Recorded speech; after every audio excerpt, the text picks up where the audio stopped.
Boa tarde, turma. Vamos iniciar aí o oitavo ano, mais um conteúdo, né, sobre matemática, né? Hoje é dia 25 de maio.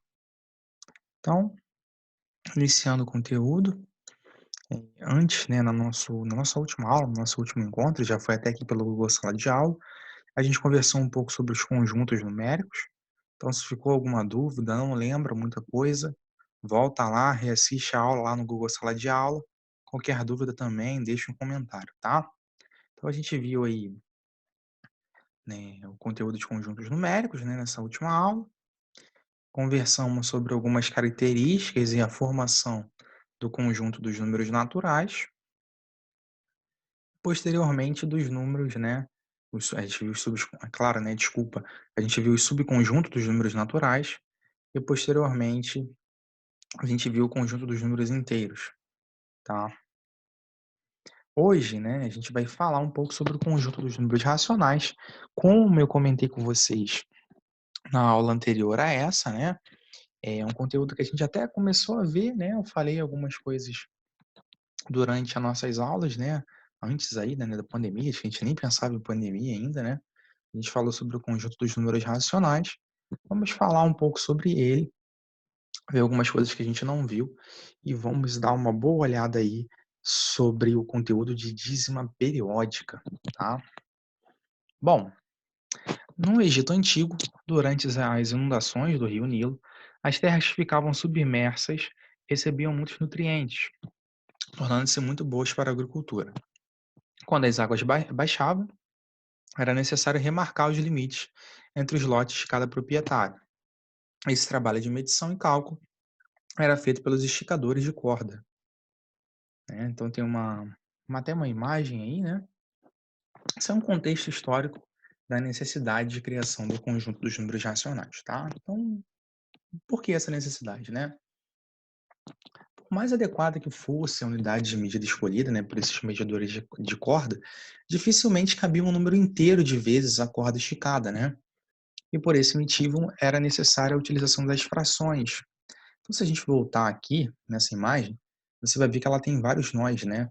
Então, eles faziam esses nós na corda, né, com distâncias aproximadamente iguais, né? E eles iam medir essas terras, né? Ali está um triângulo, galera, e está nessa imagem, né? Tá um trecho aparentemente pequeno de terra, né? Acredito que fossem trechos maiores, né? E cordas maiores, mas é só para a gente entender isso, né? Mas quando ia fazer essa medida, nem sempre, né? As medidas terminavam exatamente nesses nós, né? E aí existia a necessidade de usar as frações para representar esses pedaços de terra, tá? E aí surge essa necessidade de criação do conjunto dos números racionais, né? A definição do conjunto dos números racionais. Número racional é todo número que pode ser escrito na forma de fração, né, de uma fração, p sobre q, p divididos por q, né, com p pertencente aos números inteiros e q pertencente aos inteiros. E aí aqui, ó, o asterisco saiu um pouco acima, gente. Ele era para sair aqui, ó. Deixa eu só fazer ele aqui, um pouquinho aqui acima do z, ó, tá? E aí lembra que a gente viu isso na nossa última aula, né? Esse símbolo de asterisco, ele exclui um único número desse conjunto, né? Que número é esse? Ele exclui o zero. E por que que aqui é z e aqui é z asterisco, né? É todo o conjunto dos números inteiros sem o zero. Porque uma fração é uma divisão, né? E a gente não pode, gente, é uma indeterminação matemática, a gente dividir algo por zero, né? Então esse aqui, ó, que está representado aqui embaixo, ele pode ser qualquer número menos zero. Não pode fazer isso, ó, 2 dividido por zero. Senão é uma determinação matemática, tá? Então, o conjunto dos números racionais é todo número na forma, né? Eu consigo escrever na forma de fração, né? Onde o numerador pode ser qualquer número e o denominador, né? Que é esse número que está aqui embaixo, né? Não sei se vocês lembram disso, né? Pode ser qualquer número diferente de zero, tá? Só apagar aqui rapidinho. Bom, avançando aqui um pouco. Aí são, portanto, os números racionais, né? Quais são os números racionais? Qualquer número inteiro é racional, Então, se qualquer número inteiro é racional e todo número natural é inteiro, então qualquer número inteiro e qualquer número natural vai ser racional. E qualquer decimal exato também, né? Números que apresentam um número finito de algarismos decimais diferentes de zero. Então, por que qualquer número inteiro é racional? Vou pegar um número inteiro aqui, por exemplo, o 5. Tá? 5 é um número inteiro. Eu posso escrever ele na forma de fração, ó. 5 dividido por 1. Então, ó, é uma fração onde o primeiro número ali é um número inteiro, o segundo também é um número inteiro diferente de zero. Então, isso aqui é um número racional. Posso também fazer o seguinte, ó. 10 dividido por 2, ó, 10 sobre 2. Também dá 5, né? Todos esses resultados aqui são iguais ao número 5, né? Então, todo número inteiro é um número racional. E decimal exato, não sei se vocês lembram, isso aqui é um decimal exato, ó. 2,1, por exemplo. É um decimal exato. 2,1, ele é igual à divisão, ó, de 21 dividido por 10. Confere aí, pega uma calculadora ou pega um caderno e faz essa conta. Então, qualquer número decimal, né, e qualquer número inteiro é um número racional. Só apagar aqui. Pronto. Qualquer fração de numerador inteiro e denominador inteiro não nulo, obviamente, né, porque isso aqui é a definição de número racional, então qualquer fração, né, em que o denominador, esse número que esteja aqui embaixo, é diferente de zero, vai ser um número racional. E qualquer decimal periódico, números formados por infinitos algarismos decimais que se repetem periodicamente, também conhecido, né, como dízimas periódicas. Deixa eu só voltar aqui. O que é uma dízima periódica? A gente falou um pouco, acho que isso também antes, né, da nossa parada, né? Assim, ó, 2,7777. Isso aqui é uma dízima periódica, né? Ele é um número ali, ó, que não tem um fim, né? Esse 7 ali fica se repetindo, né? Mas isso é um número decimal. A gente vai ver isso um pouco hoje, vai ver sobre fração geratriz, né? Mas eu acho que eu dei alguns exemplos, por exemplo, em sala de aula, né? Se eu tenho assim, ó, 10 dividido por 3, né? Se eu tenho essa fração aqui, ó, 10 dividido por 3. Só pegar o símbolo aqui da fração, 10 sobre 3. Então, isso aqui é uma fração que o denominador é um número diferente de zero. Isso aqui é um número racional. Se você fizer essa divisão, faz o teste aí, ó, pega uma calculadora, né, faz no papel. Se você dividir 10 por 3, dá uma dízima periódica. Dá essa dízima periódica aqui, ó, 3,3333333. É uma conta de dividir que ela não tem fim, se você dividir, né, 10 por 3. Pega um papel e tenta dividir. Você vai ficar aí a tarde toda e vai dar sempre assim, 10 dividido por 3, 3. 3 vezes 3, 9. Para chegar a 10, falta 1. Então, isso é uma dízima periódica. Todos esses 4 exemplos são exemplos de números racionais, tá? Então, vai copiando isso aí, que é bem importante. Deixa eu só apagar aqui.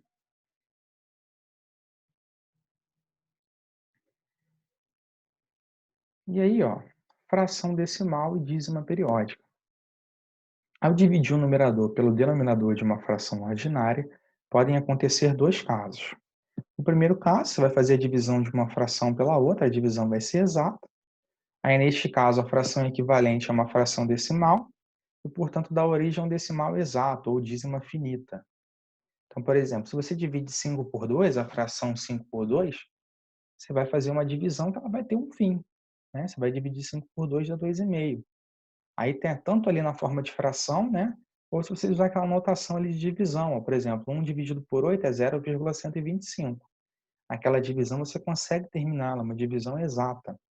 Agora, a dízima periódica, né? A divisão não, quando a divisão não é exata, como a gente viu ali, ó, nesse caso a gente vai ter uma fração que dá origem a uma dízima periódica. E acabei de falar com vocês, ó, 10 sobre 3. Se você fizer essa divisão, a divisão ela não vai ter um fim, né? Vai ficar ali 3,33333. Então, essa divisão a gente chama ela de não exata, né? Ela não é exata. Outro exemplo ali, ó, tenta dividir 4 por 9. Você vai ver que vai dar 0,44444, você não vai terminar essa conta e vai sempre se repetir aquele 4 ali. Então, uma divisão pode ser exata ou não exata, tá? A divisão exata vai dar um decimal exato ou uma dízima finita, né? Um resultado que tem um fim. E a divisão não é exata, né? Vai dar para a gente uma dízima periódica. Em uma dízima periódica, tá? Tem alguns nomes, né? Essa dízima periódica, existem alguns nomes que a gente dá em relação a essa dízima. Então, o período é o algarismo, né? Ou o grupo de algarismo, que se repete indefinidamente na parte decimal. Parte não periódica, o algarismo ou o grupo de algarismos que aparece logo após a vírgula e que não se repete. Uma dízima periódica pode ou não apresentar uma parte não periódica. A gente vai falar sobre isso já. E parte inteira, né? O algarismo ou grupo de algarismos que antecede a vírgula.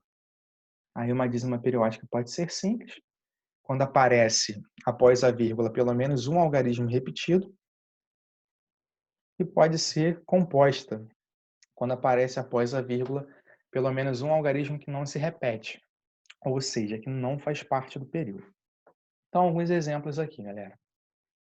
Deixa eu pegar aqui, criar um exemplo aqui, ó. 1,7888. Isso é uma dízima periódica, tá? Qual é a parte, né, qual é a parte não periódica? Primeiro vamos falar de período, né? Qual o período da dízima? Período é o que está se repetindo, ó, é o número 8. Tá? Período é essa repetição, 888. Parte não periódica. Depois da vírgula aqui, ó, é o 7 aqui, ó, que é o que está após a vírgula e é um número que não se repete. Tá vendo? Então, 7 ali é a parte não periódica. E qual é a parte inteira? O número 1 está ali antes da vírgula. Vamos ver outro exemplo para entender um pouco melhor? 89,121212 e vai embora 12. 12 fica se repetindo. Qual é o período? O número 12. Qual é a parte não periódica? Não tem parte não periódica, né?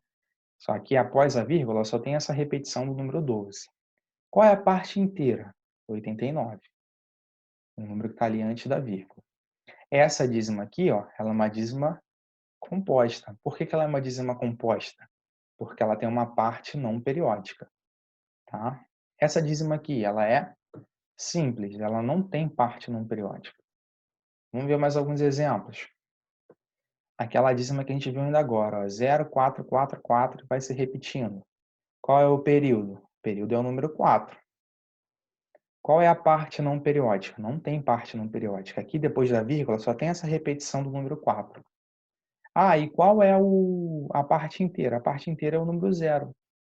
É a única coisa que tem ali antes da vírgula. Então, ela é uma dízima simples. Último exemplo, acho que vocês são espertos, já devem ter pegado, né? 145, 7, 1, e vai embora um monte de número 1. Né? Isso aqui, gente, a reticências infinita, representa, né, o infinito, né, para gente. Então, aqui eu posso colocar quantos uns eu quiser e achar necessário. Eu coloquei vários, né? Então, qual é o período? O período é o número 1. É o 1 que está se repetindo ali. Qual é a parte não periódica? A parte não periódica é o 7. Opa, se tem parte não periódica, é uma dízima composta. Qual é a parte inteira? Tudo que está antes da vírgula, o número 145. Tá? Então, dízima composta simples, parte não periódica, parte inteiro, bem importante, tá? Dá uma pausa aí e vai copiando isso, vai copiando os exemplos e as definições, tá bom? Se não copiou, volta, começa a copiar. Vou apagar aqui os exemplos.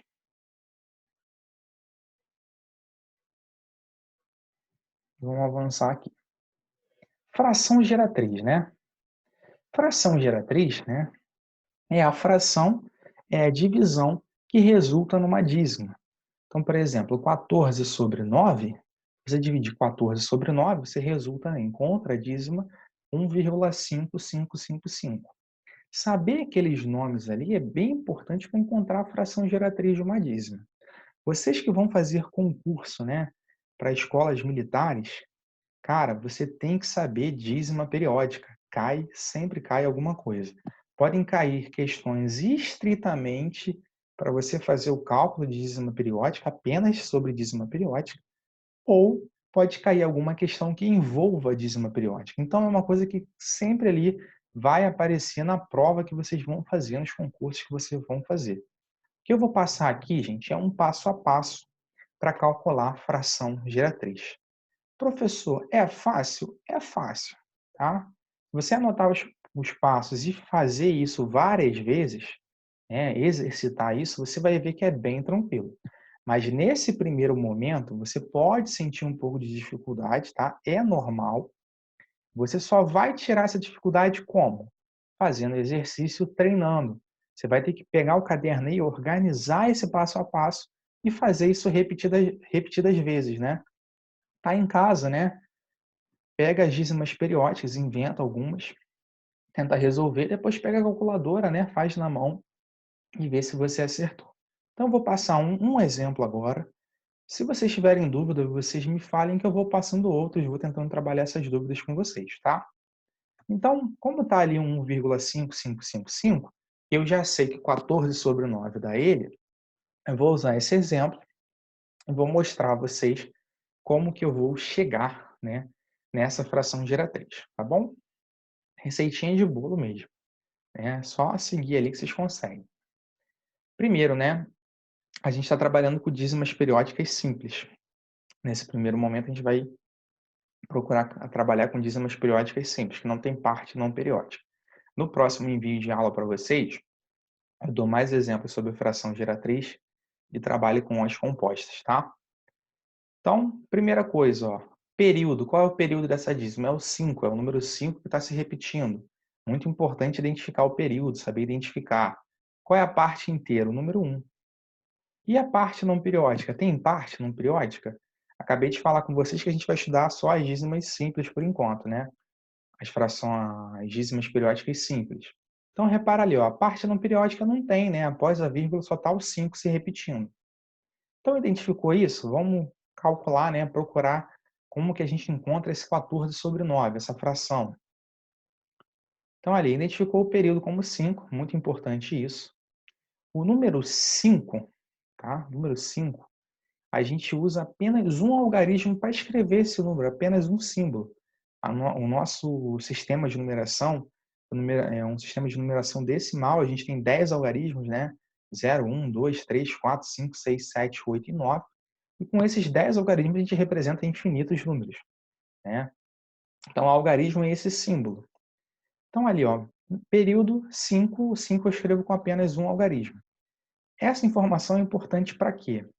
Ela vai indicar para a gente por quais números a gente vai multiplicar, né, essa equaçãozinha que está aparecendo ali, ó. Primeiro passo, então, ó, você vai pegar a dízima periódica e vai igualar a x. Então, você vai escrever 1,555, três pontinhos, reticências igual a x. Você vai ter uma equação ali, tá? Identifica o período, tá? O período ele tem um algarismo, você vai multiplicar por 10. Por que eu vou multiplicar por 10? Essa quantidade de algarismo, ele vai te indicar a potência de base 10 que você vai multiplicar essa equação. Como assim, professor? Se fosse 51, tivesse repetido o número 51. Para eu escrever o número 51, eu preciso de dois algarismos. Então, eu multiplicaria por 10. Eu não multiplicaria por 10, perdão, caramba. Eu multiplicaria por 100. Dois algarismos, eu ia colocar aqui, ó, dois zeros, ó. Se fosse aqui, ó, fossem dois algarismos. Se forem três algarismos, a gente multiplica por 1000. Então, a quantidade de algarismos do período te indica por qual número de base 10 você vai fazer essa multiplicação. Mas que tal multiplicação é essa que você está falando aí, professor, toda hora? Então tá. Você vai pegar aquela equação que está ali, ó, que é a primeira coisa que você tem que fazer, tá? Igualar ela a x, onde esse x, gente, ele está representando a nossa fração geratriz. A gente está procurando a fração geratriz, né? Igualou ele a x. Esse 10 que eu estou falando para vocês, ó, que eu vou multiplicar, você tem que multiplicar ambos os lados da equação por 10.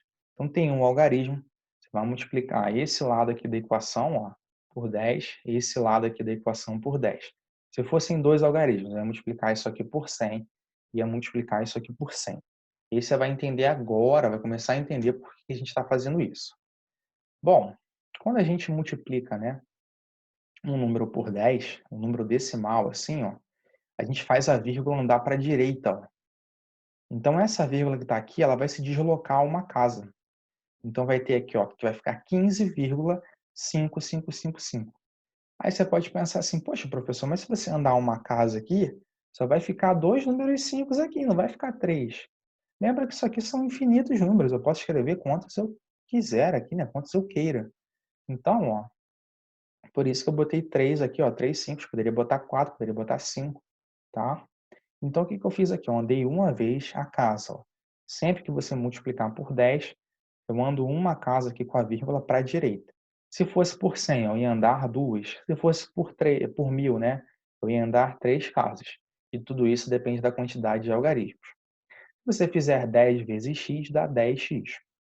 E aí você vai encontrar agora duas equações. Ó.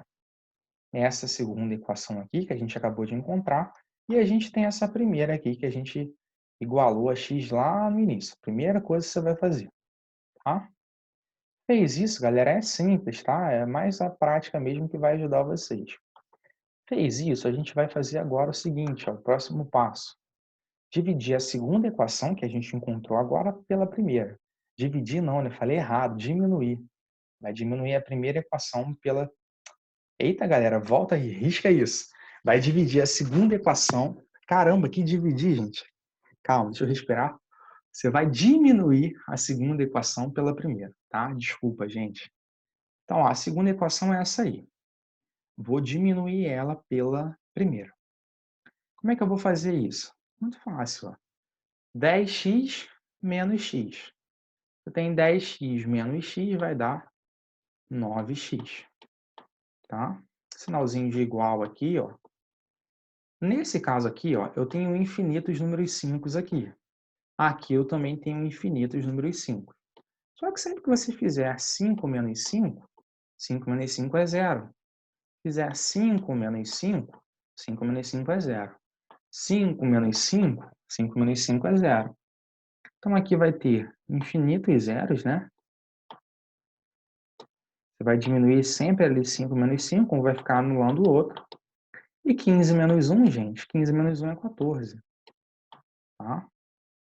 Eu vou apagar aqui, porque provavelmente eu digitei aqui um pouquinho melhor, mais bonitinho. Então, aqui vai ficar 14, um monte de zero, 0, 0, 0, igual a 9x. 14,0000000 é igual ao número 14, então eu posso escrever assim. Aí eu tenho essa equaçãozinha aqui, ó, molinha de resolver, onde eu tenho esse 9 aqui, ó, para resolver uma equação, eu tenho que isolar o x, né? Esse 9 está multiplicando o x, eu jogo para o outro lado dividindo. Então eu vou encontrar o seguinte, ó, que o x é igual a 14 dividido por 9. O que que esse x está representando? Está representando uma fração geratriz. Então, esse é o processo de encontrar uma fração geratriz. Vamos recapitular, porque eu posso ter enrolado um pouco vocês aí, né, nessa explicação. Vamos voltar aqui. Primeira coisa que você vai fazer, ó, gente.